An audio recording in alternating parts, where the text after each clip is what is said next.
Keďže ide o veľké peniaze a moc, tak je vysoko pravdepodobné, že tí, ktorých sa to týka, urobili všetko preto, aby sa v tajnej službe spisy a zvukové záznamy stratili. Nie je to však také jednoduché.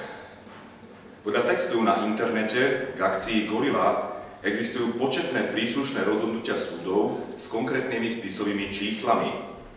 Je očividné, že existuje aj množstvo internej korešpondencie. Na základe takýchto písomných dôkazov je možné celý prípad aspoň čiastočne zrekonštruovať. Je preto nesmierne zarážajúce, že súčasný riaditeľ tajnej služby Karol Mitrík nedávno zamietol žiadosť polície, aby v tejto veci zbavil mlčanlivosti príslušníkov tajnej služby. Rovnako prezident Ivan Gašparovič odmietol zbaviť mlčanlivosti bývalého riaditeľa SIS Jozefa Magalu. Ja sa pýtam, prečo Mitrík a pán prezident Gašparovič nechcú, aby sa Gorila vyšetrila? Aký je dôvod brániť vyšetreniu, keď dotknutí politici včera v podivnej ľavicovo-pravicovej zhode blabocú niečo o podvrhu? Takže čo sa konkrétne dá v tomto prípade urobiť?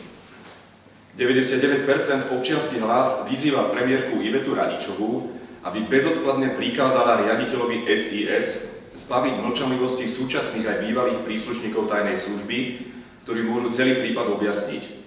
Ak to odmietne urobiť, musí ho okamžite odvolať a na jeho miesto dosadiť človeka, ktorý bude spolupracovať s políciou a prokuratúrou na vyšetrení tejto kauzy. Hoci aj prokurátora sa správa ako si podivne. Podľa novinára Toma Nicholsona, ktorý spis Gorila odovzdal v roku 2009 na Úrade boja proti korupcii, ho tam čakal špeciálny prokurátor Kováčik, pričom citujem, obsah spisu ho vôbec nezaujímal, chcel schytiť a potrestať zradcu. Toto povedal Tom Nicholson pre časopis Týždeň. Jedine zbavenie mlčanlivosti príslušníkov tajnej služby môže pomôcť odhaliť aspoň časť pravdy.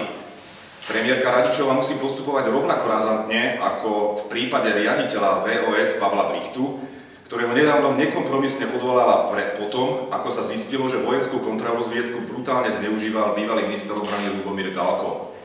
Premiérkinou morálnou povinnosťou je vyniesť na svetlo sveta všetku špinu nahromadenú vo vojenskom obrannom spravodajstve, ako aj Slovenskej informačnej službe a ukázať pravdu pred slovenskou verejnosťou. Prípad Gorila dokumentuje, že politici na Slovensku neslúžia občanom, ale iba 1% vyvolených a Iveta Radičová sa v tejto chvíli musí rozhodnúť, na ktorú stranu sa pridá.